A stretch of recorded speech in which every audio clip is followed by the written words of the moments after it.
ዛሬ እንግዲህ የምናወራው ዛሬን መኖር ያቃተን አይመስልሽም ዘንዬ? አሁንን መኖር ለምን አቃተን? እሱ ላይ እንድናወራ ነው የምፈልገው። ምክንያቱም አይ ቲንክ አሁናችንን ስናገኝ አይደለ ብዙ ነገሮቻችን መስተካከል የሚችሉት። በጣም ብዙዎቻችን ወይ በጣም ወደፊት ነን፣ ወደ የፊቱ ላይ በጣም እንጨነቃለን፣ ወይ ደግሞ ትናንት ላይ ነን። በጣም ይሄ ልባችን ምንድነው ይቆስላል አይደል?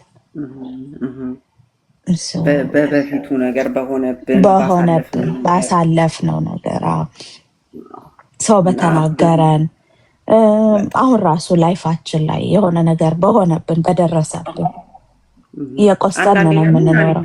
የተሳሳቱ ውሳኔዎች የወሰንባቸው እና እነዛን ራሱ ውሳኔዎች ወስነን የሆኑትን ነገሮች አለመቀበል። እንዲህ ቢሆን ኖሮ፣ እንዲህ ባረግ ኖሮ፣ በሄድ ኖሮ፣ ብቀር ኖሮ ኦል ዲስ ቲንግስ እና በቃ ስታክ በደንብ በትክክል በዛ መልኩ ስታክ ያደረጉ ሰዎች አሉ እና ዛሬን ግን እያመለጣቸው ነው። በቃ ዛሬን አይኖሩትም ያሉት እና ሁሌ ቀርቤ ሳናገራቸው እንዲህ አይነት ሰዎች ብዙ ጊዜ የኋላቸውን ነው የሚነግሩኝ።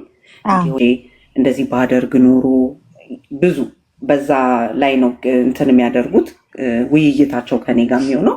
አለበለዚያ ደግሞ ወዴት ይሄዳሉ መሰለሽ? ዛሬን ይተውና ማለት ነው በጣም ወደፊት ደግሞ ሄደው ይሄ ነገር ሲሟላልኝ ሲሳካልኝ የዛኔ ነው እኔ እረፍት አግኝቼ የምኖረው፣ የዛኔ ነው ደስተኛ የምሆነው የሚል አይነት ነገሮችን ደግሞ ይዘው ይመጣሉ ማለት ነው። በዛ መሀል ግን ምንድን ነው እያመለጠን ያለው? ዛሬ እያመለጠን ነው። በቃ ደግሞ እርግጠኛ የሆንበትም ደግሞ ነገር ዛሬ ነው አይደለ? ትክክል። እየኖርንም ያለ ነው ዛሬም ነው እንጂ በትክክል አይ ቲንክ እንግዲህ አንቺም እንዳልሽው እዚህ ጋር ዛሬን እየኖርን ነው ወይ ስለሚለው ነገር እንግዲህ ጤናማ የሆነው ነገር የቱ ነው የሚሻለው ብለን ብንል አይ ዶንት ኖ እንደ ማህበረሰብ አይደለም ጤናማ የሆኑ ልምዶቻችን ምን አይነት ነው መሆን ያለባቸው? በጣም ኢምፖርታንት ወይ ደግሞ አስፈላጊ ናቸው ከሚባሉት ነገሮች መሀል ይሄ እርስ በርሳችን ያለን ግንኙነትና ራሳችን ደግሞ ከራሳችን ጋር ያለን ግንኙነት በጣም ወሳኝ ይመስለኛል። ያንን ስንል ምንድን ነው ለምሳሌ መከባበርና መተዛዘን የሚለው አንድ ጠቃሚ የሆነ ለአንድ ማህበረሰብ ለአንድ ጤናማ ለሆነ ማህበረሰብ የሚያስፈልግ ኳሊቲ ነው። እሱን ግን እናድርግ ብለን ስንል የሚጀምረው ኬት ነው? አሁን ጥያቄው ስናዝንና ስናከብር ከራሳችን መጀመር ይኖርብናል። አይ ፊል ላይክ ራሱን የሚያከብር ለራሱ ደግሞ ርህራሄን መስጠት የሚችል አንድ ሰው በቀላሉ ለቀጣዩ ሰው ያንን ነገር ማድረግ ይችላል ብዬ አምናለሁ።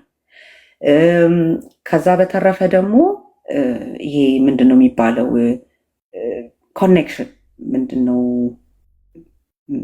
መጣመር አለ አይደለ? በስሜት መቀራረብ የሚለው ነገር ደግሞ ሌላኛው ለአንድ ጤናማ የሆነ ማህበረሰብ የሚያስፈልግ ነገር ነው ብዬ አስባለሁ። ያ ማለት ምንድን ነው? ከሰው ጋር ተቀራርበሽ አሁን እንደዚህ እንትን ስታደርጊ ማለት ነው ግንኙነታችንን ለማጥበቅ አንድ ሰውን ቀርበ ነው በጣም እንደዚህ ከላይ የሆኑ ነገሮችን ሌትስ ሴይ ዝም ብለሽ ስለ አየሩ ሁኔታ ይሁን ስለ ፖለቲካ ወይ ይሆናል አይደለ እንደዚህ ወይ አሉባልታም ሊሆን ይችላል ከማውራት ይልቅ ያንን ሰው አብረነው ተቀምጠን ስናወራው እንዴት ነህ ዛሬ እንዴት ነህ በስሜት ከጤና ይሄ እንዴት ነህ በስሜት ምን ከብዶሃል ወይንስ በህይወት ውስጥ እየተሳካልህ ያለው ነገር ወይ ደግሞ እየተቸገርክበት ያለው ነገር ምንድን ነው ብለን ሰዎችን የመጠየቅ ልምድ ቢኖረን ጥሩ ነው ላለው። አይ ዶንት ቲንክ እኛ በዚህ መጠን ራሳችንን እንዴት ነው የሚባለው ኦፕን አፕ አናረግም። ክፍት አይደለንም። ክፍት አይደለንም። ተቀራረበ ልትዩ የምትችዩ ይዋደዳል ይተሳሰባል ልትዩ የምትችዩ በዚህ መጠን መተዋወቅ ሲችል ነው ብዬ አስባለሁ። ይህንን እንግዲህ እንኳን አይደለም ከጎረቤት ከሩቅ እንደዚህ ብለን አንድ ስቴፕ ወደዛ እንኳን ለሄዱት አይደለም በእህት በወንድሞች መሀል ራሱ የሌለ ነገር ነው ብዬ አስባለሁ። አንዳንድ ቤተሰብ ውስጥ ሁሉም ጋር አይደለም፣ ግን ይሄ ልምድ የለም የመጠያየቁ። እንዲህም ስትሰበሰቢ ከላይ ከላዩን ነው ይሄ ገብስ ገብሱን ነው የሚሉት እንደዛ እንጂ መሀሉ ላይ ገብቶ አይወያይም። ለእህት ለወንድም እንኳን የቸገረኝ ይሄ ነው። ስለ ልጅ አስተዳደግም እኮ ሊሆን ይችላል። ልጄ እንደዚህ አይነት ባህሪዎች እያመጣብኝ ነው እና እንዴት አድርጌ እንደምገራው መንገድ ጠፍቶኛል ወይ አላደለ ከሚስቴ ጋር በዚህ ሁኔታ ላይ ስትራግል እያደረኩ ነው፣ በስራ ቦታ በጓደኞች እያልን ያሉንን ነገሮች መደጋገፍ ስንችል መተዋወቁ በደንብ ይመጣል ማለት ነው። ስትተዋወቂ ደግሞ ምን ይመጣል ማለት ነው? መተዛዘንም ይቻላል ማለት ነው።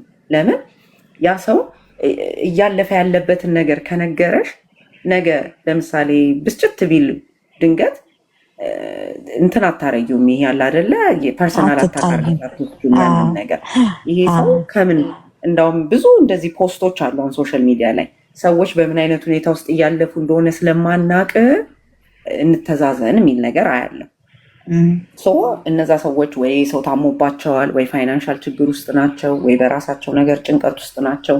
ስለዚህ በዛ መልኩ በስሜትም ከሰው ጋር መቀራረብ አንድ አስፈላጊ ነው የምለው ኳሊቲ ነው።